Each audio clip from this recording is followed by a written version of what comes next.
입시법 내용 시행만 했을까요? 그리고 1몰 이후에는 독립운동을 하지 않았을까요? 그리고 우리 5.18 광주 민주항쟁 있죠? 거기선 총도 들었습니다.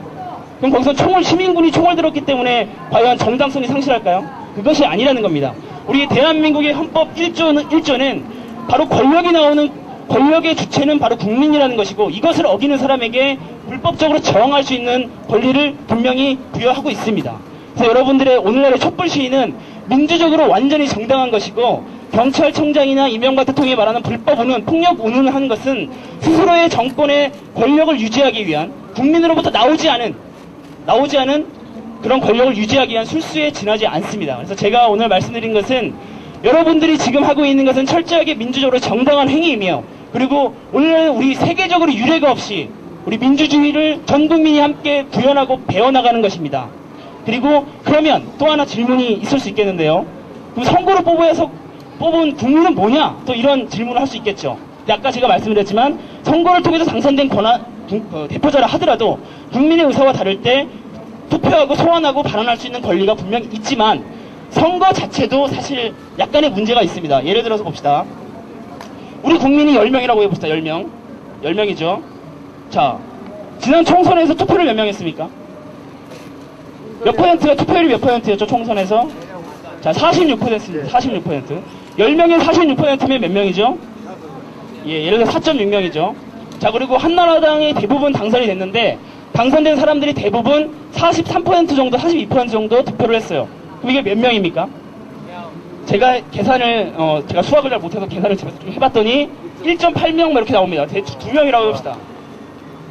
자, 10명 중에 2명이 결정한 어떤 대표자에 대해서 우리는 통치를 받고 있는 겁니다. 그 사람들이 위임이 되고. 그래서 민주주의라고 하는 것은 오로지 선거를 통해서만 구현되는 것이 아닙니다. 선거는 항상 독재와 조우할 수 있는, 그러니까 독재 정권과 선거를 통해서 당선된 정권은 극단적인 대립관계에 있는 게 아니라 항상 어느 지점에서 만납니다. 선거를 통해서 당선됐다고 해서. 그리고 이제 항상 그 독재를 하는 사람들도 민주주의를 이용하죠. 제가 경악을 했던 게 97년에 한나라당이 정권을 박탈한 이후로 그들 입에서 슬슬 민주주의와 인권이라는 가치가 등장하기 시작했죠. 그렇죠? 이게 호도를 하는데, 어쨌든 간에 우리가 상품을 샀을 때 실제로 써본 것과 광고하는 게 다를 수가 있죠. 그리고 얘네들이 광고도 제대로 안 하고, 그러려면 사실 광우병 쇠고기나 한반도 대우나 공약으로 걸었어야 되죠. 근데 걸지도 않았죠. 그래서 국민을 기만한 겁니다. 그럴 때 국민들이 이거를 통해서 제기할 수 있는데, 이것이 단절됐을 경우에는 이게 직접 민주주의라고 하는데, 직접 민주주의를 못하더라도 직접 안 나옵니다. 예, 행동을 할 수 있는 겁니다. 예, 행동을 할 수 있는 거고요. 그래서 여하튼간에 주절주절이 제가 노래 부르신 분과 경쟁 심리로 너무 말을 좀 빨리 해서 좀 이해하시기 어려웠을 수도 있는데, 그래서 여러분들 오늘날의 이 6월 초에 여러분들이 시청에 모여서 하는 것은 진정한 민주주의를 실질적으로 구현하기 위한 국민 참여고 국민 직접 행동이라고 할 수 있습니다. 그리고 이것을 외면하고 있는 우리 이명박 정부와, 그리고 관망하고 있는 기회주의로 이제 국회의원들은 실제로 대한민국 헌법 1조의 정신을 구현하지 않고 자기의 권력만을 유지하려고 하는 그런 것이라고 여러분들이 이해하시면 되겠습니다. 그래서 오늘 시간이 많이 늦어서 짧게 가름하고요. 혹시 질문 있으시면, 할 말 있으신 분들에게 마이크를 넘기도록 하겠습니다. 예, 지금까지 이야기를 잘 들었는데, 그러면 지금 이렇게 단절이 되어 있는데, 이 국민 투표나 국민 소환, 국민을 발악을 하기 위한 대안을 이야기해줘야 이게 마무리가 되는데, 대안은 없이 이렇다라고만 이야기하면 이 국민들이 어떻게 계속 촛불만 계속 하라는 이야기인가? 이 촛불로 광우병을 막았다 치자. 그럼 또 국민 대원할 때 또 막아야 되고, 또 민영할 때 또 막아야 된다는 이야기가 나오니까, 이런 대안을 이 자리에서 연구하시는 분이면 좀 대안을 말씀해 주시면 감사하겠습니다. 마이크 들리십니까? 예, 제가 들리시죠? 네. 예. 제가 주저리주저리 얘기하다 보니까 빼놓은 말을 정확히 지적하고 계십니다. 그래서 우리 국민은 뭐 해야 되냐? 이 얘기를 사실 못했는데, 어디 대학 교수님은 아니신데도 불구하고 정말 훌륭하게 제어하셨습니다. 그래서 우리 한국의 정치사가 제대로 못했던 건 뭐냐면, 제가 표현하는 것은 저는 적대성의 정치라고 표현합니다. 어떤 국민이 자, 우리나라 이렇게 나갔으면 좋겠다 라고 운동을 펼치는 게 아니라, 나 쟤 싫어, 이런 것으로 사실 운동을 많이 했습니다. 우리 87년 6월 항쟁이 어떤 운동입니까? 독재 정권을 반대하는 운동이었죠. 그리고 요구했던 내용은 직선제밖에 없었지 우리 국가가 이렇게 가야 된다는 얘기는 없었습니다. 그래서 결과는 독재 정권이 유지가 돼버렸죠. 노태우가 생뚱맞게 대통령이 돼버렸습니다. 물론 30%밖에 지지를 못하겠지만.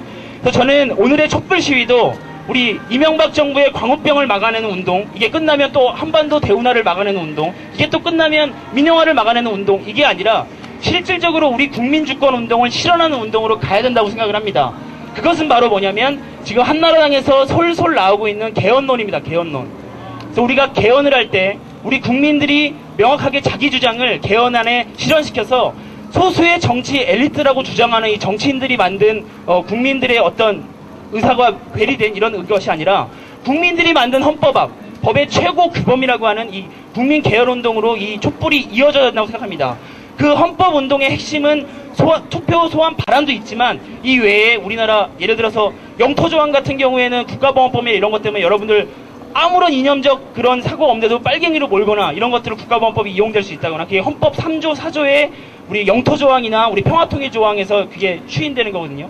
그리고 기본권을 제한할 수 있는 37조 2항이라든가 이런 여러 가지 다양한 문제점들, 그리고 119조 2항에 보면 우리나라 경제 민주화를 위해서 공평한 분배를 위해서 국가의 역할을 규정하고 있는데 우리 지금 광우병 사태를 맞이해서 뻘소리하고 있는 자유기업원이나 정경련, 유라이트 같은 경우에는 119조 2항의 국가의 역할을 또 없애려고 하고 있습니다. 개헌운동에서. 그러니까 이런 것들을 개별적으로 만드는 것이 아니라 국가가 나아갈 총적 방향을 규정하고 있는 헌법을 우리 국민들의 힘으로 만들기 위해서 좀 더 저항적인 운동에서 대안적인 운동, 개헌을 위한 대안적인 운동으로 이 촛불이 이어져서 강제를 시켜야 된다고 생각을 합니다. 으로 내려왔어요.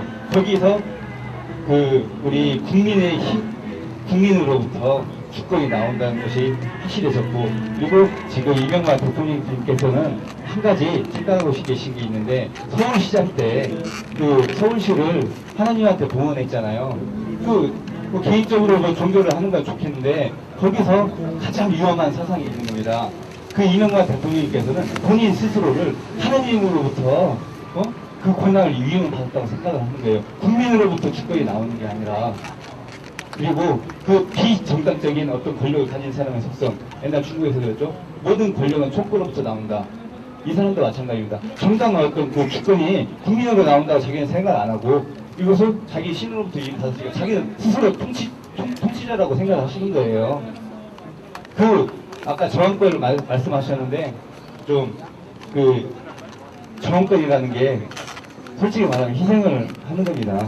피를 흘리는 거거든요. 근데 누구의 피를 흘리냐? 우리 다른 사람들한테 다 피를 흘리라고 할 수는 없고 우리들이 이렇게 촛불집에 나오는 거, 그리고 구체적인 대안이 있습니다. 솔직히 이 시민들의 어떤 자발적인 모임도 대안이 될 수 있는데 가장 커다란 결집, 총파업하는 것밖에 없다고 저는 생각합니다. 민주노총이나 한국노총이나 다들 하시죠.